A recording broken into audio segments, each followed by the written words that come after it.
What is holding you back from giving the feedback your team truly deserves? Is it fear of how it'll be received? Or perhaps uncertainty about how to deliver it? How does it feel when you're receiving feedback? Are you open to it? Or does it make you feel defensive? Today we're diving into these very questions as I reflect on my interview with Sue Anderson, author of Feedback Fitness, as she helped us understand how we can overcome the fear of feedback, reframe our approach, and create a feedback culture that drives growth and success. Welcome back to the Leadership Project. Today is a solo cast where I'll be reflecting on the amazing conversation with Sue Anderson, the author of Feedback Fitness. If feedback is something that you've struggled with, whether giving it or receiving it, stay tuned because I'm going to give you the insights from Sue's amazing framework that will help you overcome your fear of feedback because you'll have a framework that you'll know that you can depend upon. First off, let's talk about overcoming our fear of feedback. Now, let's be honest, feedback can be daunting, whether you're giving it or receiving it. But Sue shared something really powerful. We can overcome this fear by reframing the way we view feedback. Feedback doesn't have to be a judgment. It's not about pointing out all the things that you've done wrong. It's an opportunity for growth and improvement. Sue put it this way, feedback is a gift. And if we're not giving it, we're doing a disservice to the people that we lead. Imagine going an entire year without receiving feedback, only to be hit with a performance review that tells you that you didn't meet expectations. That's unfair, right? Reframing feedback as a gift allows us to embrace it with the right mindset. It shifts us from the perspective that feedback is a negative thing, something to avoid, to seeing it as a tool that can help us propel us forward in our careers, our teams, and our leadership. If we're not giving feedback, we're robbing people of the opportunity to work on themselves, to grow. You could say it's selfish if we're not giving that feedback. And if we're not open to feedback, we're also not going to go on the path of growth ourselves. So start with reframing feedback. Feedback is not judgment. Feedback is a gift. And it's a gift that enables the receiver to be able to look forward and work on themselves. The next key outcome from the discussion with Sue is that not everyone likes to receive feedback the same way. Sue emphasizes that feedback is not a one-size-fits-all situation. Think about the people you work with. They all have different preferences, different personalities, and different ways of receiving information.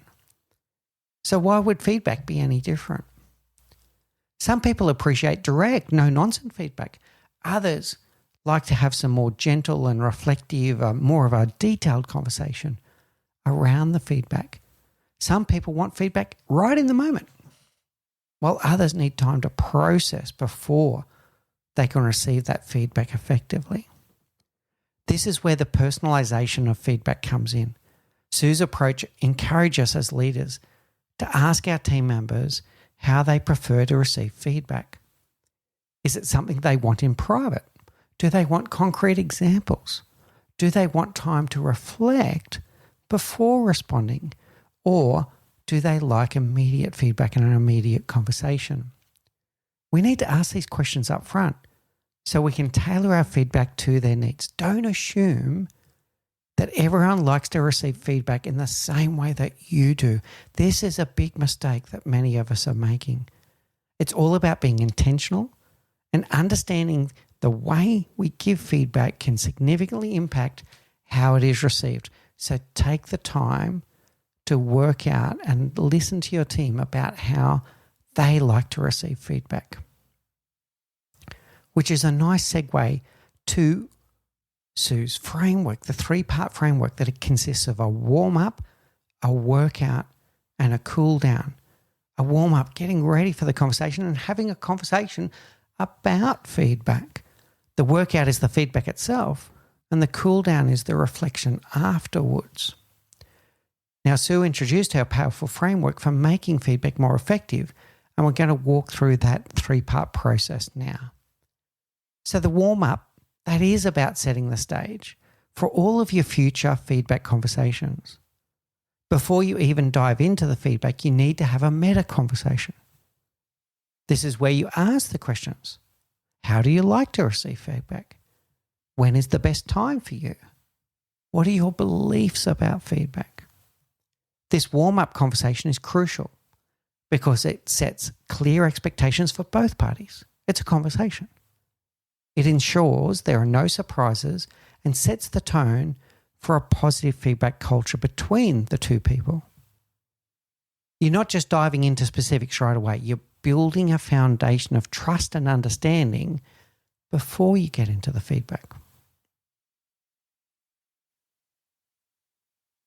The second part is the feedback itself, the workout. The workout is where that feedback happens. And just like a physical workout, feedback should be ongoing. It's not just a one and done. It's not the big annual performance review. It's about consistent check-ins and consistent conversations. Sue breaks down the workout into 3 types of feedback, which I found really interesting. Acknowledgement, evaluation, and guidance. Let's break each of these down. Acknowledgement feedback, that's the one that most people are usually a little bit better at, let's say. This is where you recognize when someone is doing something well. It's about celebrating their wins and positive contributions. But it's not just about outcomes. It's about recognizing behaviors, like how they show up in meetings or how they handle difficult situations.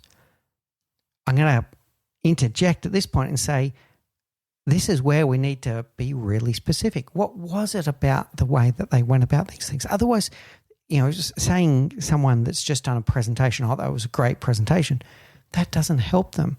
Be specific. Say, I really like the way that you framed this point, or I like the way you blended that story into your presentation today. And I really like the way that you paused and gave the audience time to reflect. Be very specific about the feedback so they know what to do with it, whether it's the acknowledgement feedback or some of the constructive stuff that we're about to get into. The more specific, the more useful that feedback is going to be. Also, make sure that you're acknowledging the effort. We've spoken on the show before about the difference between a growth mindset and a fixed mindset.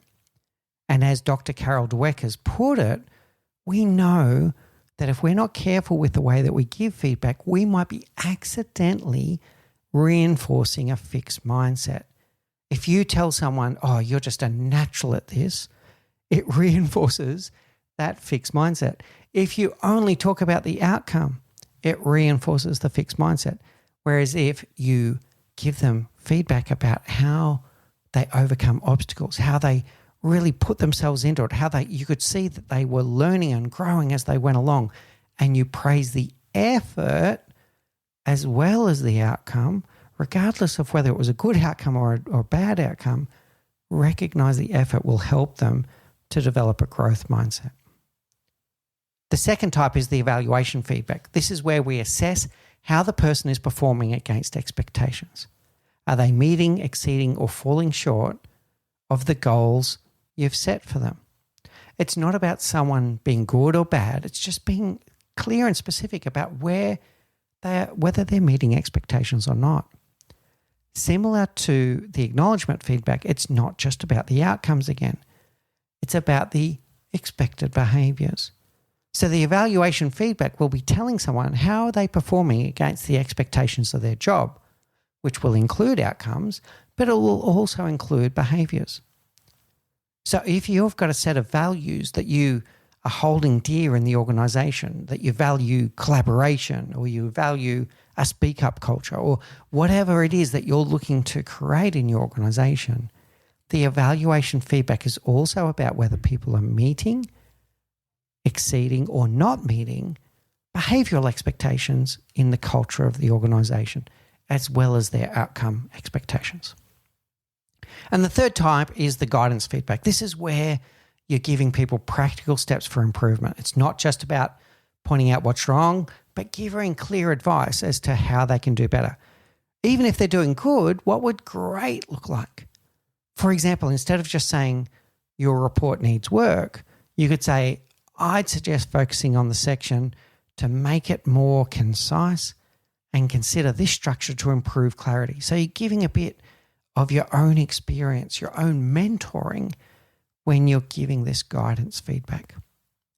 Each type of feedback plays an important role in a balanced feedback conversation and a set of conversations in the time that you're with each other. By using all three, you ensure that the feedback isn't one-sided and it's constructive and actionable. The third step in the process is the cool down. The cool down is just as important as the workout itself. Once feedback is given, it's important to check in. Are they processing the feedback well? How are they feeling? And what meaning are they giving to that feedback? What you don't want here is for two people to walk off from the conversation with a completely different understanding of what was just said or what was just agreed. Sue emphasized that this process should be ongoing. Check in 1 minute after the conversation, then 1 day later, then 1 week later. The continuous feedback loop not only ensures that the person is fully integrating the feedback, but it also helps them to build trust and psychological safety with you. It's also an opportunity to improve the way the feedback's going. So coming back to the warm-up again where you spoke about how are we going to do feedback, the cool down is also a time where you can reflect on, did it work? What went well in the feedback process? What didn't go well? Will we make some subtle changes to the way that we do feedback in the future between the two of us? And this is where leadership is truly tested, in how you create an environment where feedback becomes part of the culture, a learning part of the culture, not something to fear. So, here are the key takeaways I took away from Sue. Reframe feedback. Stop seeing feedback as something to fear. See it as an opportunity for growth. See it as a gift. Personalize feedback. Not everyone likes feedback the same way. So take the time to ask your teams how they prefer to receive it. Use the 3-part framework. The warm-up to set expectations, the workout, the feedback itself, and the cool down to make sure that the feedback landed the way you were hoping it would and to continually improve the way that you're doing feedback. And use all types of feedback, the 3 types. Acknowledge their strengths, evaluate their performance against expectations, and give little guidance of improvements. Your experience, you're their leader. You've probably been there before. Don't be frightened to share a little bit of yourself when you're guiding improvement, as long as that doesn't become some form of micromanagement. Feedback is a critical part of leadership. It's how we grow as individuals and how we grow our teams. By reframing our approach to feedback and using a structured framework, we can create a feedback-rich environment that drives success and strengthens relationships. In the next episode of the Leadership Project, I'm going to be joined by Jason Shepard. And Jason is a serial entrepreneur with a great track record of success. But here's the thing, on the outside, it looks like success. On the inside, it's a series of continuous failing and learning until it works. So we're going to have a deep conversation about learning from failure and having the resilience to keep on going and making little pivots until you get the success that you're looking for.